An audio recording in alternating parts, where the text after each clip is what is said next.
Caminhos para o protocolo de consulta. O direito à consulta livre, prévia, informada e de boa-fé das comunidades e povos tradicionais. Que agora sejam vocês mesmos que se autodefinam e nos mostrem sua identidade. Precisamos escutá-los. Papa Francisco. Ficha técnica. Publicação da Caritas Brasileira Nordeste 3, feita pelo projeto Programa Global das Comunidades da Nossa América Latina. Caritas Brasileira NE3, Bahia e Sergipe.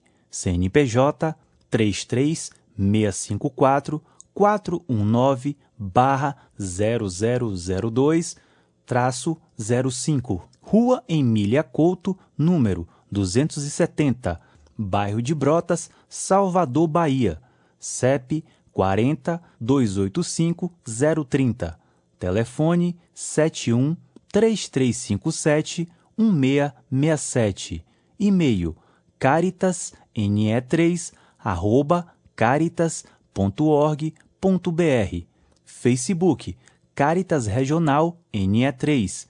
Instagram @CaritasNE3. Bispo Referencial Dom João José da Costa. Secretário Regional Caritas Nordeste 3, José Jardel do Nascimento. Coordenação colegiada José Jardel do Nascimento, Joyce Santana de Carvalho, Gerinaldo da Silva Lima. Equipe do Programa Global das Comunidades da Nossa América Latina pela Caritas NE3. Alfredo Baleeiro, Aline Galo, Amanda Silva, José Jardel do Nascimento, Lígia Maria Campos, Márcio Lima, Maria do Rosário Carneiro, Rafael Lopes. Texto: Maria do Rosário Carneiro e equipe do Programa Global Caritas NE3. Organização: Aline Galo. Apoiadores e instituições parceiras: Caritas Alemã e Ministério da Cooperação Econômica da Alemanha. Colaboradores: Revisão: Patrícia Otília Mendes de Souza. Imagens: Amanda Oliveira, Alan Lustosa, Agência 10 Desenvolvimento, equipe da Caritas NE3. Diagramação: Bruno Marcelo. Introdução.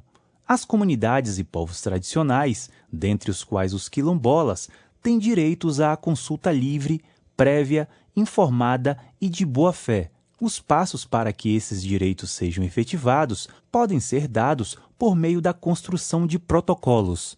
Trata-se de um direito assegurado pela Convenção 169 da Organização Internacional do Trabalho, OIT, ratificada pelo Brasil e, portanto, integra o ordenamento jurídico brasileiro.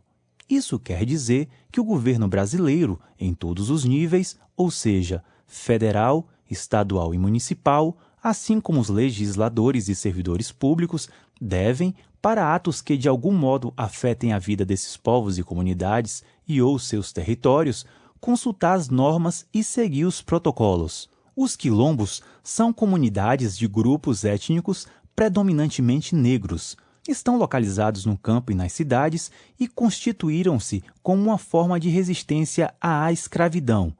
Esses povos seguem resistindo a uma série de violações de direitos e estão presentes em toda a América Latina. As comunidades quilombolas são territórios de resistência e de lutas por direitos, como o direito à liberdade, terra e território, dentre outros. Nos estados de Bahia e de Sergipe, existem diversas comunidades quilombolas, sendo que 20 delas são acompanhadas pelo Programa Global das Nossas Comunidades da América Latina, executada pela Caritas Brasileira Regional Nordeste 3, Caritas NE3, em parceria com a Caritas Alemã e Ministério da Cooperação Econômica da Alemanha. Um estudo da Coordenação Nacional de Articulação das Comunidades Negras Rurais Quilombolas, CONAC, e da Terra de Direitos, de 2018, estima que o Brasil possui mais de 5.000 comunidades remanescentes de quilombos.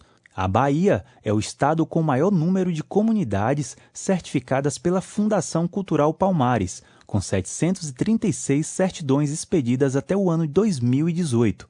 CONAC, Terra de Direitos, 2018, página 149. Para as comunidades que são acompanhadas pelo Programa Global e que ainda não possuem o seu protocolo de consulta livre, prévia, informada e de boa-fé, existe a possibilidade de uma assessoria para a sua construção. Ao abordar sobre o tema com representantes dessas comunidades, algumas perguntas costumam ser recorrentes. O que é o protocolo de consulta? Para que serve e como elaborar? Diante dessas dúvidas, este trabalho tem o objetivo de apresentar informações sobre o tema e dar sugestões de possíveis caminhos para a elaboração do protocolo. Entendemos que o fazer é da comunidade e como fazer deve ser pensado coletivamente. Sumário. Apresentação da Cáritas Brasileira Regional Nordeste 3, página 7.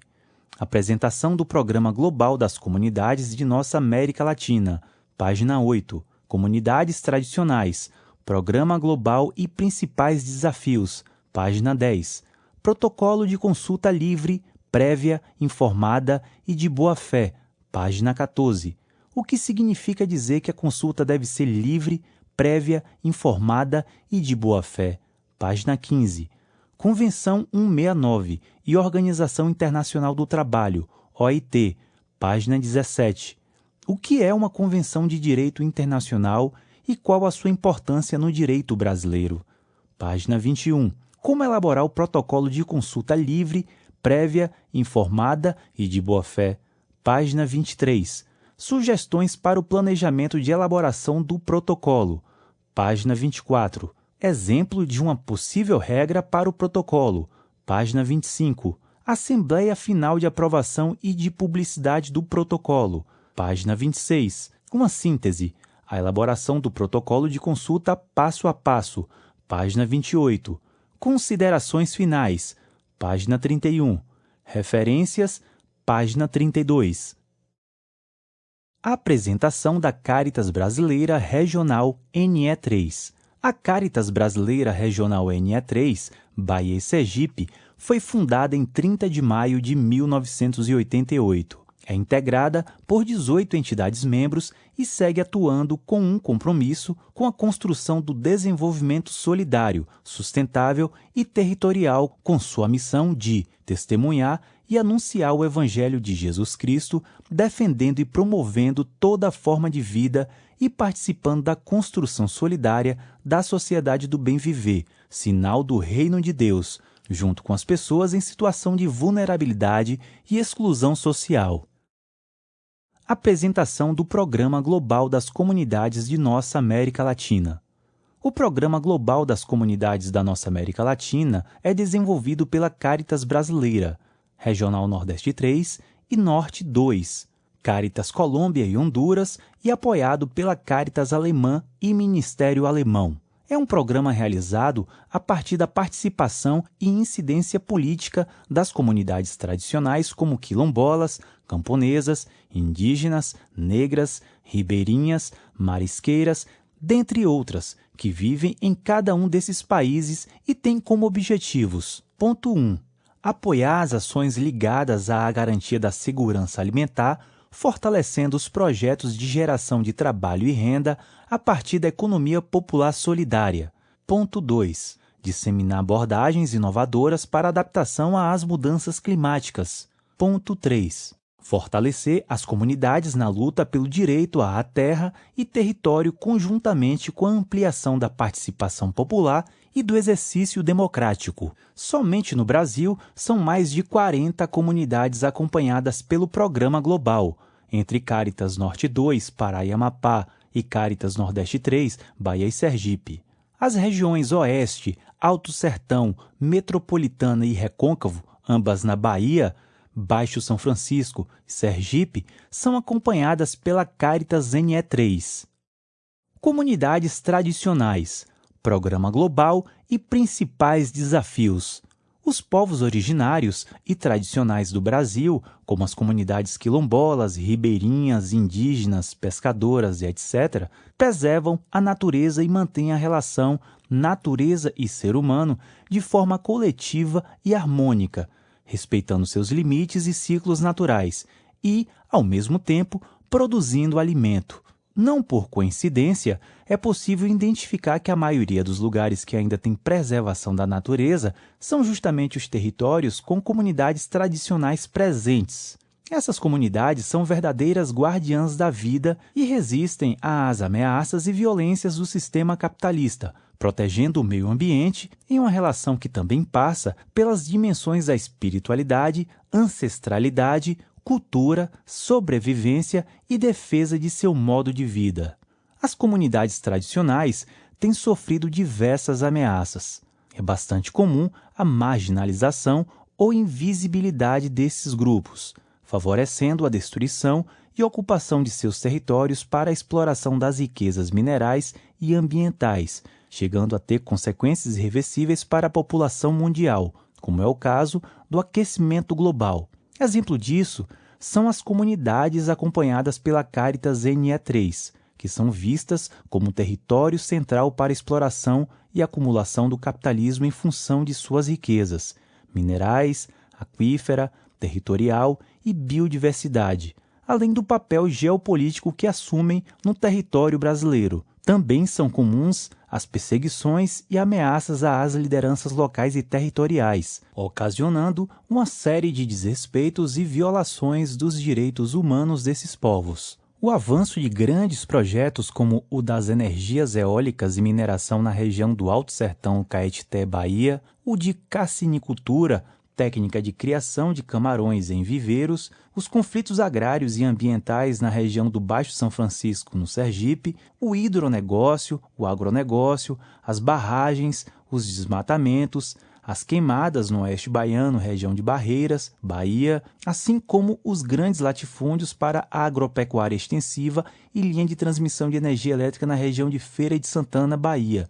São apenas algumas das questões e conflitos enfrentados pelas comunidades na região do Nordeste 3. A gravidade desses problemas e a urgência em enfrentá-los reforçam a importância do programa global que se propõe abranger o nível nacional e internacional com base em experiências locais concretas e outras ações que deverão ser disseminadas a partir dos 3 países, Brasil, Colômbia e Honduras, que têm em comum os desafios de lidar com esses problemas, apesar das peculiaridades de cada um deles.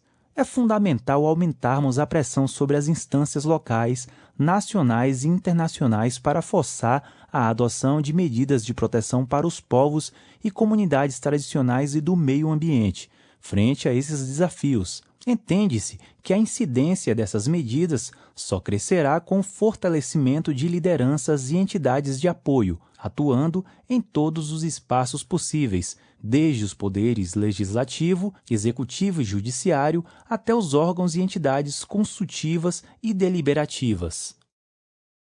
Protocolo de consulta livre, prévia, informada e de boa-fé. O protocolo de consulta livre, prévia, informada e de boa-fé é um documento elaborado pelas comunidades com um passo a passo sobre como ela deseja ser consultada pelo poder público e empresas diante de atos que possam afetar suas vidas e seu território.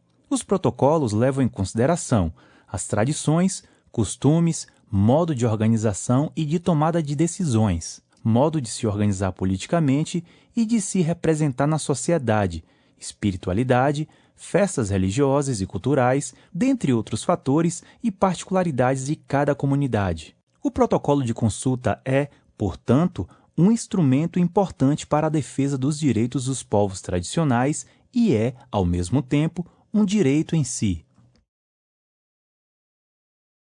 O que significa dizer que a consulta deve ser livre, prévia, informada e de boa-fé? Essa é uma questão muito importante. Não basta ser consultada, a consulta tem que atender a determinados requisitos, quais sejam. Livre significa dizer que os membros da comunidade não podem sofrer qualquer tipo de pressão ao serem consultados. Prévia significa que a consulta deve ser feita antes de qualquer decisão e que toda a comunidade deve ser consultada de acordo com o modo estabelecido em seu protocolo de consulta. Informada significa que, ao ser consultada, a comunidade tem o direito ao acesso a todas as informações sobre o ato que afetará, de algum modo, suas vidas e seu território. Boa-fé, Quem faz a consulta à comunidade deve agir com base em valores éticos como lealdade, transparência e respeito à decisão após a consulta. Depois de finalizado, o protocolo de consulta pode ser diagramado e impresso em formato de livro, caderno, cartilha ou como a comunidade desejar. No endereço do site a seguir, do Observatório dos Protocolos, podem ser encontrados alguns modelos de protocolos de comunidades que já são utilizados em todo o Brasil. O link é http://observatorio.direitosocioambiental.org. Importante: o protocolo de consulta é a definição clara e pública de regras de representação, organização e acompanhamento de processos de tomada de decisões de cada comunidade ou de um coletivo de comunidades. Convenção 169 e Organização Internacional do Trabalho, OIT.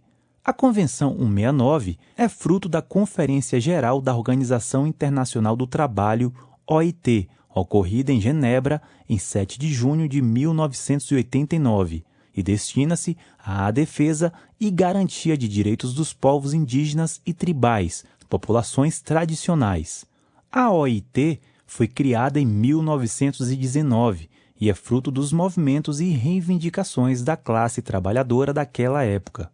É importante considerar que, após a criação da OIT, a classe trabalhadora brasileira conquistou a consolidação das leis trabalhistas, CLT, e, em nível mundial, em 1948, a Declaração Universal dos Direitos Humanos. Nesse mesmo contexto, o direito à consulta livre, prévia, informada e de boa-fé é mais uma conquista em tempos de avanços das garantias dos direitos humanos fundamentais, após cenários de muitas violações de direitos, sobretudo com a imposição de guerras, especialmente na Europa. A OIT é uma organização das Nações Unidas, ONU, criada como uma parte do Tratado de Versalhes com o fim da Primeira Guerra Mundial em 1919, com o entendimento de que a paz universal e permanente só pode estar baseada na justiça social. Para as convenções como a 169 terem validades nos países, é necessário que sejam ratificadas. Uma vez ratificada por um país, passam a fazer parte de seu ordenamento jurídico. O Brasil está entre os membros fundadores da OIT e ratificou a Convenção 169. O que é uma convenção no direito internacional e qual sua importância no direito brasileiro? A palavra convenção significa acordo sobre determinada atividade ou assunto, obedecendo a entendimentos prévios e normas baseadas em experiência recíproca. Os países participantes da Conferência Geral da Organização Internacional do Trabalho, OIT, ocorrida em Genebra em 7 de junho de 1989, incluindo o Brasil, fizeram um acordo assegurando direitos aos povos indígenas e comunidades tradicionais, que é a já mencionada Convenção 169. Antes e depois dela, existem diversas outras convenções sobre variados temas. A Convenção 169 da OIT e o direito à consulta é uma importante conquista dos movimentos de luta e resistência quilombola no Brasil e no mundo. Enquanto esse assunto entrava em pauta naquela conferência, estes povos já estavam resistindo e lutando, como sempre fizeram em todos os tempos da história, no Brasil e no mundo. A Convenção 169 foi ratificada no Brasil pelo Decreto Legislativo número 143, de 20/6 de 2002, e entrou em vigor no país em 2003. Depois de ratificada a Convenção 169, passa a ser como uma norma constitucional. Isso significa dizer que nenhuma lei ou ato administrativo, seja municipal, estadual ou federal, pode violar os direitos e garantias assegurados pela Convenção 169 da OIT, e o direito à consulta livre, prévia, informada e de boa-fé é um deles. Como elaborar o protocolo de consulta livre, prévia, informada e de boa-fé? Agora que já está bem explicado o que é a Convenção 169 da OIT, como ela surgiu e o direito ao protocolo de consulta que ela garante, é importante compreendermos como elaborar o protocolo de consulta de uma comunidade. A comunidade deve ter acesso, com antecedência, a todas as informações sobre o protocolo e decidir sobre sua construção ou não.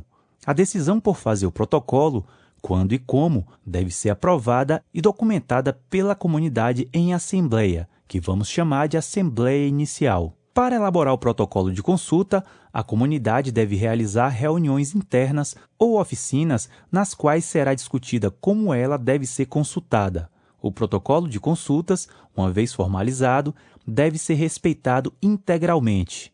O plano de trabalho, metodologia, para a elaboração do protocolo deve ser construído com a comunidade, definindo prazos, dias e horários das atividades para o processo de elaboração. Esse planejamento pode ser feito antes da assembleia inicial. Sugestões para o planejamento de elaboração do protocolo. Reuniões prévias de informação sobre o que é protocolo de consulta livre, prévia, informada e de boa-fé para a decisão da comunidade sobre elaborar ou não o seu próprio documento. Reunião, assembleia comunitária para documentar a decisão de fazer o protocolo, bem como planejamento, plano de trabalho para sua elaboração. Reuniões de elaboração do protocolo. O número de reuniões vai depender de cada comunidade. Na primeira reunião, eleger os temas que serão abordados no protocolo. Exemplo: história da comunidade, forma de organização, dias festivos de celebrações culturais e de espiritualidade, períodos do ano ocupados para o trabalho, como, por exemplo, época de plantio, de colheita, de pesca, etc. Construção de um glossário com os verbetes, palavras da cultura e linguagem da comunidade. Calendário de suas festas e datas importantes. Regra para a consulta pelos órgãos públicos e privados, como, por exemplo, antes de atos ou ações que irão afetar suas vidas, como devemos ser consultados? Muito importante! O protocolo de consulta deve trazer informações sobre a participação das mulheres e das crianças nas consultas para que isso seja assegurado, ou seja, como as mulheres e as crianças devem ser consultadas e consultados e seus direitos assegurados, bem como assegurados os direitos das pessoas idosas e especiais. Para isso, é importante que mulheres, crianças, idosos, idosas e especiais participem ativamente da construção dos protocolos. Exemplo de uma possível regra para o protocolo: direito à informação. O poder público, nos âmbitos municipal, estadual e federal, em suas ações diretas ou indiretas, deverá informar previamente sobre toda e qualquer intenção de adotar medidas e ações que afetem a vida das pessoas e o território da comunidade quilombola X, assegurando o acesso a todas as informações necessárias e respeitando a decisão da comunidade acerca da consulta, descrevendo o que será feito e atendendo às seguintes etapas. Etapa 1. Agendar reuniões nos dias da semana e seguintes horários, a serem definidos. Etapa 2. Agendar por telefone, e-mail, aos cuidados de todos esses pontos a serem definidos também. Etapa 3. Descrever as etapas de como a comunidade deve ser consultada. Importante: afetar é um conceito estrutural. Não existe afetar direta ou indiretamente a comunidade para fins de diminuição da responsabilidade de quem pratica o ato. Também não existe atingido direta e indiretamente. Caso atinja uma família, atinge toda a comunidade, todas as pessoas e todo o território. Assembleia Final de Aprovação e de Publicidade do Protocolo. A Assembleia Final é a reunião com a participação da comunidade e de seus convidados para aprovar o documento finalizado e dar publicidade a ele. Podem ser convidados e convidadas, organizações e movimentos, amigos e amigas, parceiros e parceiras da comunidade, comunidades quilombolas vizinhas da região, membros do poder público federal, estadual, municipal e do sistema de justiça, a rede de amigos e amigas, parceiros e parceiras da comunidade. Essa é a decisão da comunidade sobre como ela deverá ser consultada com a aprovação do seu protocolo. É importante que, tanto a assembleia inicial quanto a final, sejam registradas em atas, documentadas, fotografadas e tenham visibilidade. Importante: constar no protocolo a forma de sua revisão, caso seja necessário. Outra questão importante: um protocolo de consulta pode envolver mais de uma comunidade, como, por exemplo, da região do município ou até mesmo do estado. Nesse caso, o processo pode ser o mesmo, desde que assegure a participação e a deliberação de todos e que o documento assegure as especificidades de cada uma das comunidades. E agora vamos fazer uma síntese. A elaboração do protocolo de consulta passo a passo. Passo 1. Assembleia inicial de decisão pela realização do protocolo e reuniões internas, um ou mais, na comunidade para abrir a discussão sobre como deverá ser feito o procedimento de consulta, a metodologia, o plano de trabalho e etc. Passo 2. Organizar todas as informações debatidas na reunião ou oficina, formando um esboço do protocolo de consulta, que pode ser no formato de artigos ou outras formas. Passo 3. Assembleia final para aprovar o protocolo de consulta com a participação de toda a comunidade e de sua rede de parceiros e parceiras. Fica a critério da comunidade quem deve participar dessa assembleia. Passo 4. Encaminhar o protocolo de consulta aprovado e formalizado para os órgãos e gestores públicos para informar o modo como a comunidade deseja ser consultada, podendo incluir o sistema de justiça a quem a comunidade entender que seja relevante. Dar visibilidade e publicidade ao protocolo com as estratégias que a comunidade definiu. Passo 5. Acompanhar a efetivação do protocolo de consulta. Passo 6. Fazer o monitoramento e a avaliação do processo para aperfeiçoamento de táticas e estratégias do processo de elaboração e de efetividade do protocolo, com foco no cumprimento do seu objetivo, que é proteger e defender os direitos das comunidades tradicionais. Considerações finais. Do terreiro da nossa casa até a fonte onde buscamos água, ou até a roça para apanhar um milho, ou mesmo até a casa da vizinha para fazer uma visita, pode haver mais de um caminho para se chegar. Podemos ir a pé, a cavalo ou mesmo cortando atalho por dentro da mata. Assim também é para a elaboração do protocolo de uma comunidade. Existem vários caminhos. Esta cartilha é uma sugestão de um caminho para a construção do protocolo de consulta das comunidades quilombolas atendidas pelo Programa Global das Comunidades de nossa América Latina. Reafirmamos, por fim, que o protocolo de consulta livre, prévia, informada e de boa-fé é um instrumento importante para a defesa de direitos e o fortalecimento da história de lutas e de resistência dessas comunidades para a sua preservação e de seus territórios, fundamentais para a continuidade da vida humana e do planeta Terra. Referências: Convenção 169 da Organização Internacional do Trabalho, OIT, o direito à consulta livre, prévia, informada e de boa-fé, recurso eletrônico, Projeto Quilombo Vivo, Pontifícia Universidade Católica de Minas Gerais, Centro de Documentação Eloy Ferreira da Silva, Federação das Comunidades Quilombolas de Minas Gerais, Belo Horizonte, PUC, Minas, 2021. Observatório dos Protocolos Autônomos. Protocolo de Consulta Prévia de Tecoa e Taximirim Guarani Míbia, Terra Indígena Paraty-Mirim, Paraty, Rio de Janeiro, 2018. CONAC, Terra de Direitos, ORG, Racismo e Violência contra Quilombos no Brasil, Curitiba, Terra de Direitos, 2018. Realizadores: Cáritas Brasileira, Regional Nordeste 3, 34 anos. Programa Global das Comunidades da Nossa América Latina.